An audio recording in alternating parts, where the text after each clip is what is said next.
وَلْتَكُنْ مِنْكُمْ أُمَّةٌ يَدْعُونَ إِلَى الْخَيْرِ وَيَأْمُرُونَ بِالْمَعْرُوفِ وَيَنْهَوْنَ عَنِ الْمُنْكَرِ وَأُولَئِكَ هُمُ الْمُفْلِحُونَ. Adab makan cukup banyak dalam Islam. Yang pertama adalah dimulai dengan membaca basmalah. Dimulai dulu dengan makanan halal. Ya. Adab makan pertama dalam Islam adalah mencari yang halal dan tidak boleh makan syubhat pun tidak boleh. Ragu-ragu, ini boleh nggak saya makan ya? Udah tinggalin aja. Karena syubhat dasarnya masuk dalam bab haram. Yang kedua membaca basmalah. Dan harus Bapak Ibu sekalian keluarkan suaranya. Walaupun kita sendiri, bismillah, kita sendiri. Karena seringkali karena lezatnya makanan, ya, laparnya perut, kemudian hausnya tenggorokan, kita main ambil saja, masuk. Dan kita kadang-kadang dikelabui oleh syaitan, supaya dia menghilangkan berkah makanan tersebut, tidak baca bismillah. Sampai kata Nabi SAW dalam hadis yang sahih, siapa yang membaca bismillah pada saat mau makan atau minum di sini, ya, maka syaitan di sebelahnya akan mengecil seperti lalat, ya, artinya tidak bisa lagi punya pengaruh dengan dia. Hanya dengan membaca bismillah. Dan bismillah ini setiap kali kita mulai perbuatan apapun, selama itu kebaikan, maka akan mendatangkan keberkahan. Sebagaimana sabda Nabi SAW, kullu amrin la yubda' bismillah fahuwa aqta. Semua perkara yang tidak dimulai dengan bismillah, maka terputus dari rahmat Allah. Mau buka pintu, mau pakai sepatu, mau pakai pakaian, apa saja, mau buka lemari, bismillah. Kalaupun ada syaitan di situ akan kecil dan tidak akan bisa mengganggu kita. Nah, maka ini harus ditradisikan, dibiasakan. Dan untuk supaya kita tidak lupa, sebutkan bismillah. Tidak usah teriak-teriak, tidak usah bismillah gitu kan. Tapi cukup kita saja, ya. Mau buka pintu bismillah, mau buka lemari bismillah, mau naik ranjang bismillah. Semuanya kita baca bismillah selama perbuatan itu baik. Ya, selama perbuatan itu baik. Nah, terutama kita bicara sini masalah adab makan dan minum. Kemudian yang ketiga, makan dan minum dengan tangan kanan. Ya. Makan dan minum dengan tangan kanan. Dan ini tidak boleh dialihkan. Khusus makan dan minum, kata ulama, ini nggak ada toleransi. Kecuali orang punya udzur benar-benar. Tangan kanannya tadi putus, stroke, ya, mungkin lagi dirawat, ya, kena luka bakar lah, apalah, naudzubillah. Selain daripada ini nggak ada alasan. Bagaimana kalau kidal, Ustaz? Tetap saja. Kidal pun tetap. Makan dan minum nggak ada toleransi.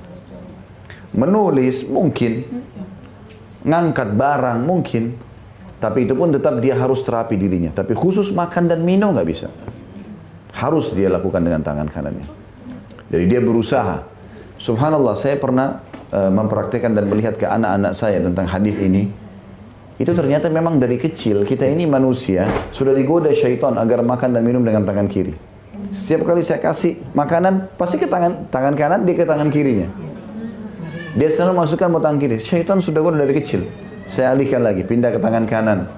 Kadang-kadang harus berulang-ulang kita ingatkan. Nanti mereka sudah mulai besar, sudah mulai remaja mungkin, baru mereka engah itu. Selama itu selalu diingatkan. Jadi syaitan sering mencari kesempatan untuk mencuri makanan itu. Hanya dengan makan dengan tangan kiri. Jadi subhanallah, jangan bilang, oh anak saya ini memang dasarnya kidal. Enggak. Biasakan, kasih ke tangan kanannya. Ingatkan, tangan kanannya nak, baca bismillah. Saya kalau sama anak saya bilang, baca bismillah, sudah abati. Enggak, abati belum dengar, saya bilang. Belum dengar, saya mau dengar. Biasakan, bismillah, bagus. Enggak apa-apa, biar mereka jadikan kebiasaan. Karena kalau tidak, hal-hal yang sepele begini saja tidak dikerjakan, maka hal yang besar juga lebih tidak dikerjakan nanti. Kalau hal-hal yang kecil sudah biasa dikerjakan, maka akan sangat membantu untuk mengerjakan yang besar. Maka di sini kita harus membiasakan makan dan minum dengan tangan kanan. Dan itu harus dibiasakan. Harus kita berdoa kepada Allah Subhanahu Wa Taala agar dimudahkan ini. Dengan cara setiap mau makan, mau minum, ya Allah mudahkan agar saya tidak melupakan bismillah. Kemudian tangan kanan, itu harus. Dan saling mengingatkan. Ingat, alasan kidal dalam makan dan minum tidak diterima. Pasti bisa, nggak mungkin. Harus belajar. Kecuali hal-hal yang lain. Menulis dia sudah terbiasa, itu pun dia coba terapi. Apa susahnya dari sini kiri pindah ke kanan, dapat pahala. Apalagi kita pakai selama kita hidup. Gitu kan? Tidak ada sesuatu yang sulit. Nah, ini kadang-kadang maaf saya di majelis sering lihat begitu. Lagi asyik dengar pengajian, tangan kiri yang masuk, angkat minumnya, masuk makannya. Kenapa tidak pakai tangan kanan? Ya. Tentu ini bukan hardikan ya, tapi peringatan. Kalau sampai kepada kita, alhamdulillah, kita harus bersyukur kepada Allah SWT. Teman-teman harus hati-hati ya. Syaitan juga sering masuk ke dalam kejiwaan manusia untuk membuat dia menolak dakwah. Itu dibuat sensitif untuk dakwah. Kalau untuk yang lain dia nggak sensitif, tapi kalau dakwah sensitif sekali. Ah, ini orang sok tahu.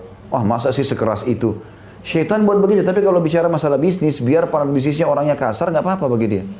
Kan aneh. Maka syaitan buat dia sensitif dalam masalah dakwah. Enggak, kita harus tahu ini panduan hidup. Bersyukurlah kita kepada Allah kalau ada yang menyampaikan kepada kita. Jangan membangkang.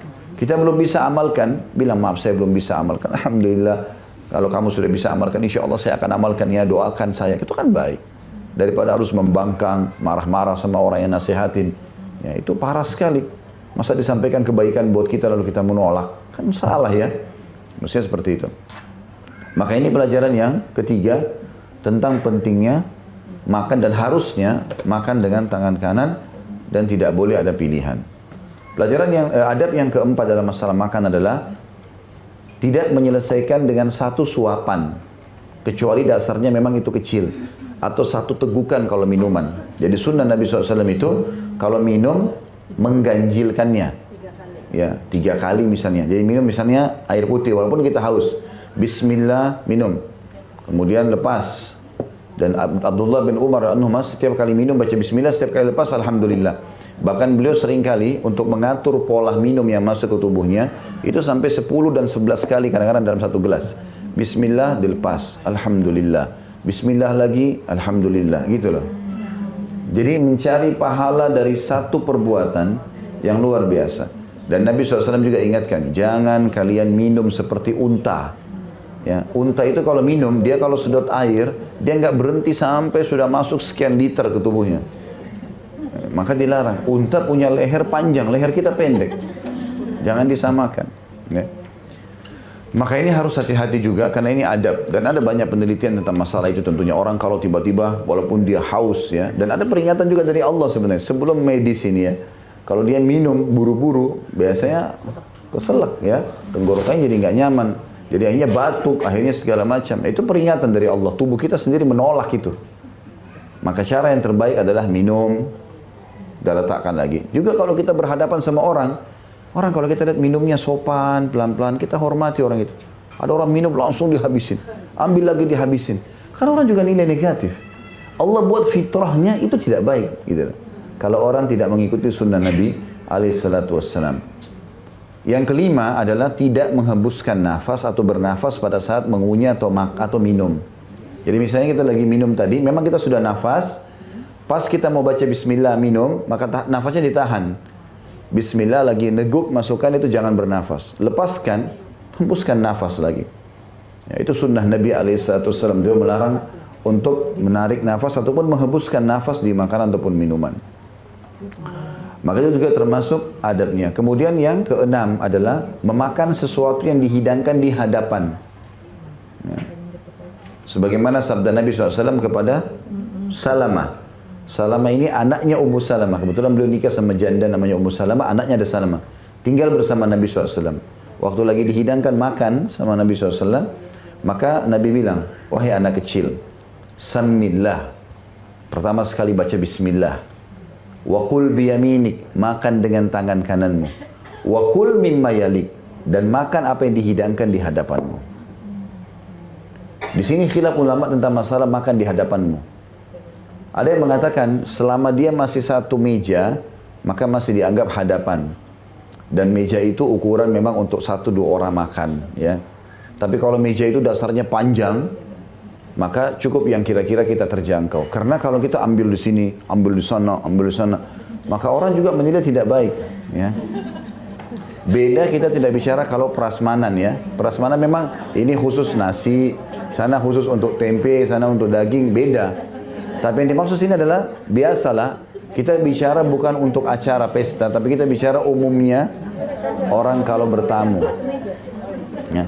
Nggak usah didiskusikan, fahami saja.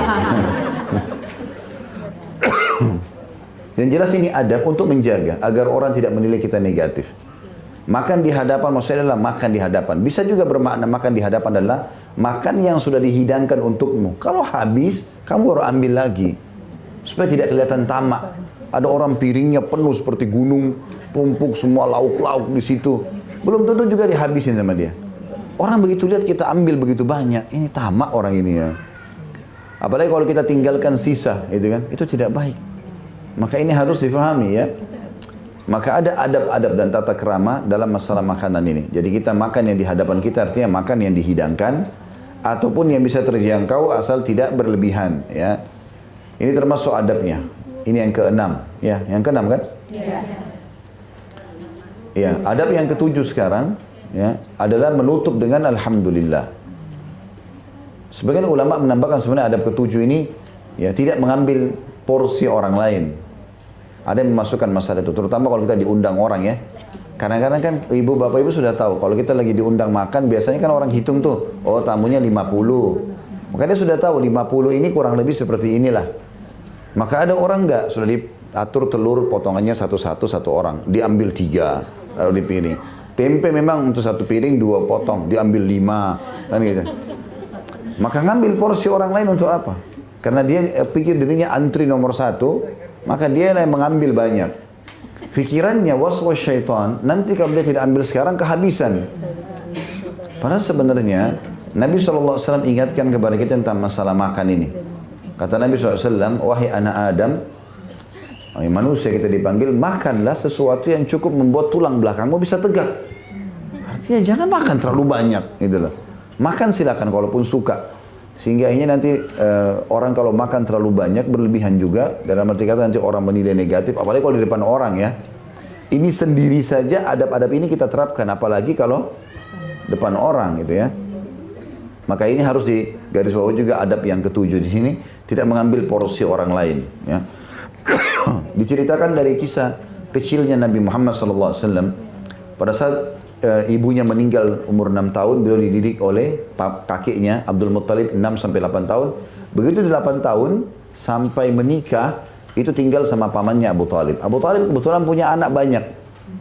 Dan apa yang ada hari itu, dan Abu Talib terkenal bukan orang yang kaya, dia punya pendapatan yang pas-pasan. Jadi kalau istrinya lagi masak makanan di nampan untuk anak-anaknya, dihidangkan, anaknya pada berebut. Ya, takut kehabisan gitu ya. Maka mereka pada berebut. Nabi SAW sendiri mojok, nggak pernah ambil. Ditunggu kalau ada sisa, baru beliau makan. Padahal kadang-kadang dikatakan dalam buku-buku sejarah, kadang-kadang Nabi SAW lapar sampai 2-3 hari.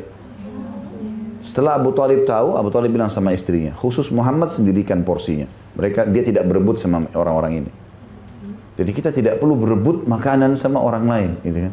Kuasa Allah Subhanahu Wa Taala teman-teman sekalian. Kita minum 1 gelas air cukup seharian walaupun kita masih haus. Kuasa Allah SWT. 1 gelas air itu, kata sebagian ulama, sudah cukup untuk 1 hari. Walaupun kita butuh berapa liter air ya. Tapi kalau untuk cukupnya, dalam keadaan darurat, 1 gelas air cukup. Makan juga, itu 1 potongan roti cukup. Sebenarnya begitu.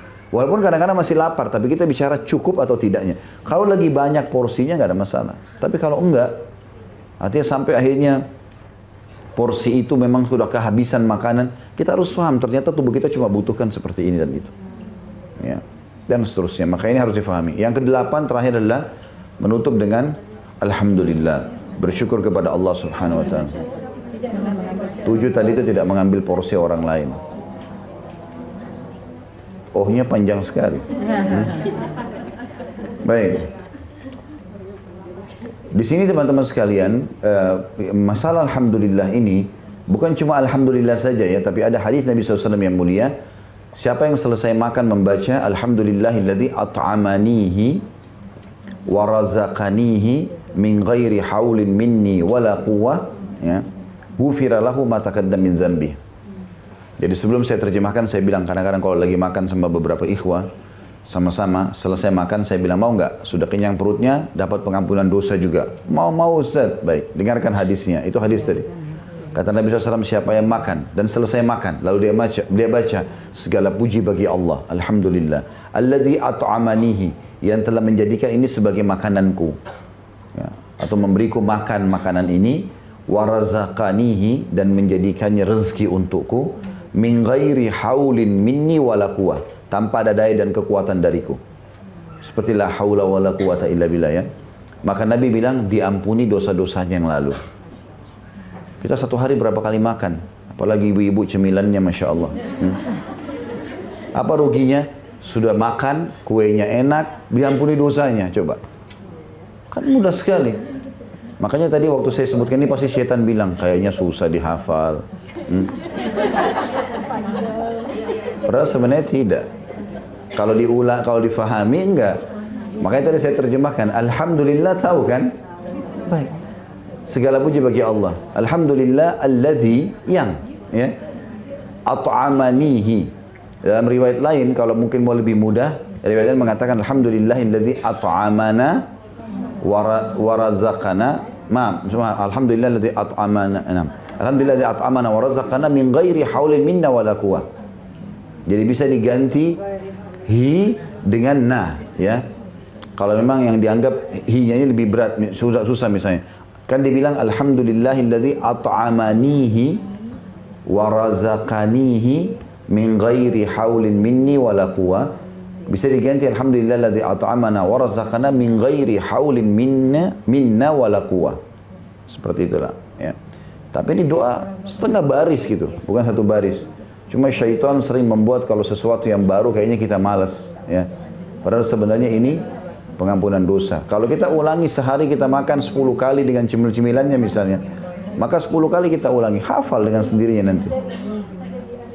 Alhamdulillahilladzi at'amanihi wa razaqanihi min ghairi haulin minni wala quwwah ya. Banyak tulisan-tulisan itu banyak. Kalau mau dibaca banyak di buku-buku doa segala macam, di Google itu doa itu masyhur. Bahkan saya yakin sudah banyak ditulis doa ini, sudah tinggal diambil saja ya di Google itu dalam bentuk kayak gambar ya segala macam, itu bisa dipasang di profil kita, maka mengajarkan orang tentang masalah doa itu, karena doa ini penting, harus disosialisasikan. Karena doa ini habis makan kenyang, habis minum juga sudah hilang dahaganya, diampuni dosanya, kan bermanfaat sekali ya. Seperti itulah